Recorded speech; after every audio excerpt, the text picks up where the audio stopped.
ఒక మనసు పరాజయం చెందడంతో షాక్కు గురైన నిహారిక ఇక సినిమాలకు గుడ్ బై చెబుతుందా అంటూ కొందరు ఊహాగానాలు చేశారు. దీనితో నిహారిక నటించబోయే రెండవ సినిమా అసలు ఉండదేమో అనుకున్నారు. నిహారిక తన మొదటి సినిమాతో నటిగా మంచి పేరే సంపాదించుకున్న నేపథ్యాన్ని గుర్తుకు చేసుకుంటూ మరోసారి గట్టి ప్రయత్నాన్ని తన రెండవ సినిమా ద్వారా చేయబోతున్నట్లుగా వార్తలు వస్తున్నాయి. తన రెండో ప్రాజెక్టు విషయంలో ఏర్పడ్డ డైలమాను నిహారిక తొందరలోనే అధిగమించనుందని వార్తలు వస్తున్నాయి.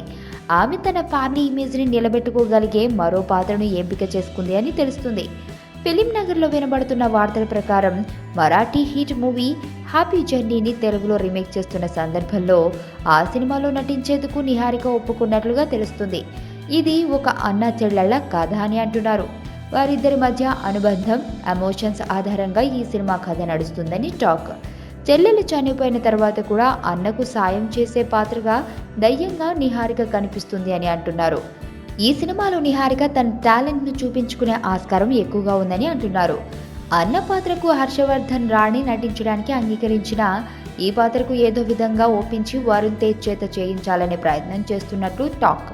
అయితే చెల్లెలి కెరియర్ కోసం ఈ సినిమా ఒప్పుకుంటాడా అన్నదే ప్రశ్న. సినిమా చూపిస్తా మామా చిత్రాన్ని నిర్మించిన బెక్కం వేణుగోపాల్ ఈ మూవీని నిర్మిస్తున్నట్లు టాక్. ఒక యంగ్ డైరెక్టర్కు ఈ ప్రాజెక్ట్ను అప్పగించే అవకాశం ఉంది అని అంటున్నారు. బలవంతుడు బలహీనుణ్ణి భయపెట్టి బతకడం ఆనవాయితీ.